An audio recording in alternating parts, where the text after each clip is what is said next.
नमस्ते विद्यार्थी मित्रों, कैसे हो आप बच्चों। आगे हमने पाठ 3 और पाठ 4 यानी कि इकाई 4 गिनती पूर्ण कर दी और व्याकरण में हमने विराम चिन्हों को समझ लिया। अब हम इस वीडियो में आपको कुछ नया सिखाएंगे। तो चलो बच्चों, हम इस वीडियो में आज नया सीखते हैं। व्याकरण में आज मैं आपको सिखाऊंगी सर्वनाम। सर्वनाम क्या होता है और कैसे लिखा जाता है, यहाँ आपको समझना है। 5वीं कक्षा में आपने सर्वनाम की समझ ले ली है, लेकिन समय के अनुसार आप भूल जाते हैं, उसको कभी दोहराते नहीं हो। इसलिए आज हम सर्वनाम को फिर से दोहराएंगे, यानी कि फिर से सीखेंगे। तो चलो बच्चों, सर्वनाम क्या होता है और कैसे लिखा जाता है वो हम पढ़ते हैं। आप कभी कभी अपनी भाषा में सर्वनाम का उपयोग करते हो, लेकिन सर्वनाम की पहचान होगी तभी तो आप समझ पाएगा ना कि ये सर्वनाम है। तो देखो बच्चों, यहाँ हमें पाठ्य पुस्तक में ये चित्र दिया गया है। यहाँ चित्र में कुछ संवाद है। संवाद में क्या बातचीत होती है ये सुनते हैं। चाचा चाचा कहते हैं, रामू ओ रामू, चुपचाप क्यों बैठे हो, खेलोगे नहीं।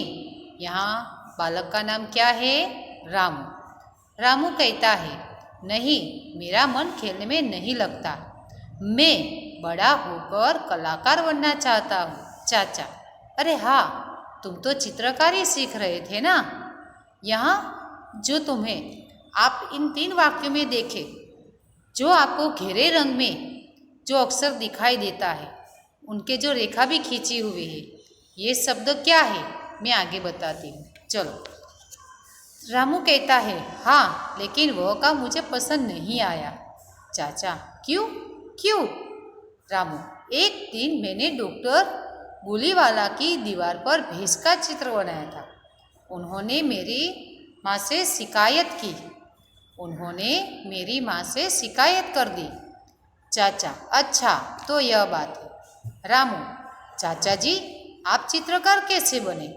तो यहाँ जो संवाद है, संवाद में आपको जो घेरे रंग की लाइन में जो रेखा खींची है, उन शब्दों में आप देखिए, इस वार्तालाप में रामू के स्थान पर, यानी कि रामू अपनी बात कर रहा है, चाचा अपनी बात कर रहा है, उसमें मैं, तुम, मैंने और जो डॉक्टर ग्वाले के स्थान पर उन्होंने तथा चाचा जी के स्थान पर आप प्रयुक्त किया है, जो क्या है वो सर्वनाम है। तो सर्वनाम किसे कहते हैं, इस प्रकार संज्ञा के स्थान पर प्रयुक्त होने वाले शब्द को सर्वनाम कहते हैं। ये सर्वनाम क्या हुआ, उनकी परिभाषा, यानी कि सर्वनाम क्या है, जो शब्द हम संज्ञा के स्थान पर जो लगाते हैं, वो लगाते हुए जो शब्द होते हैं उसे सर्वनाम कहते हैं। तो देखो, संज्ञा के स्थान पर प्रयोग किए जाने वाले शब्द को सर्वनाम कहते हैं। अब सर्वनाम में कुछ उदाहरण है, जैसे जिन शब्दों का हम प्रयोग करते हैं उसे सर्वनाम तो कहते हैं, लेकिन सर्वनाम में भी कुछ ध्यान रखने की बात है। क्या, सर्वनाम शब्द में स्त्रीलिंग और पुल्लिंग दोनों में एक समान रहता है। कैसे, देखिए उदाहरण, वह पढ़ रहा है, वह खेल रही है। पढ़ रहा है उसमें किसकी बात की गई है, पुल्लिंग की, और खेल रही है उसमें किसकी बात की गई है, स्त्रीलिंग की। लेकिन जब सर्वनाम है, वो सर्वनाम क्या है, एक ही है। तो यहाँ सर्वनाम नहीं बदलता है, स्त्रीलिंग हो या पुल्लिंग हो।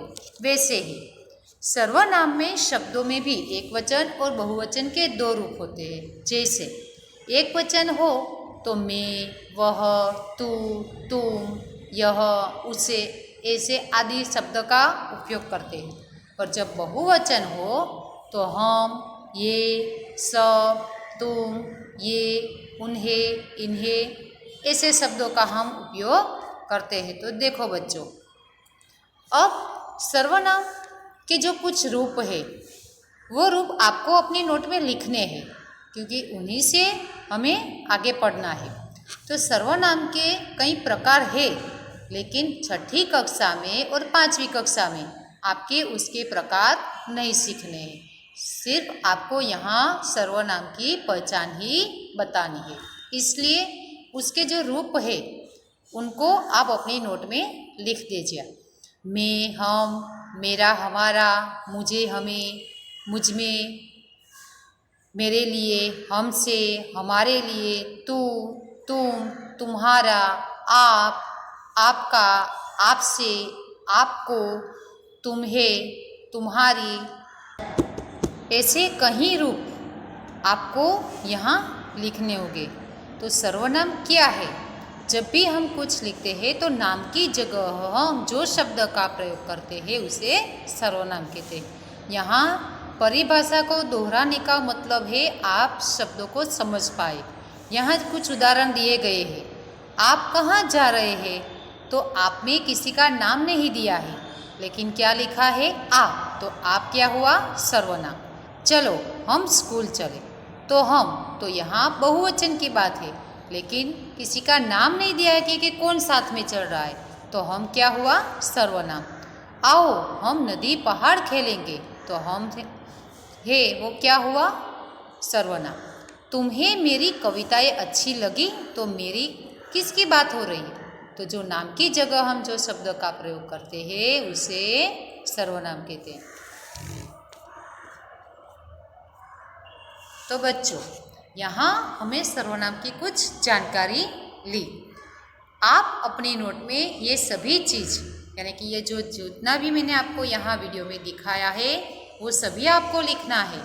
लिखकर आपको सर्वनाम की पहचान लिखनी है, यानी कि कुछ उदाहरण अपने आप बनाने हैं और बनाकर अपनी नोट में लिखना है। तो बच्चों, यहाँ सर्वनाम पूर्ण होता है।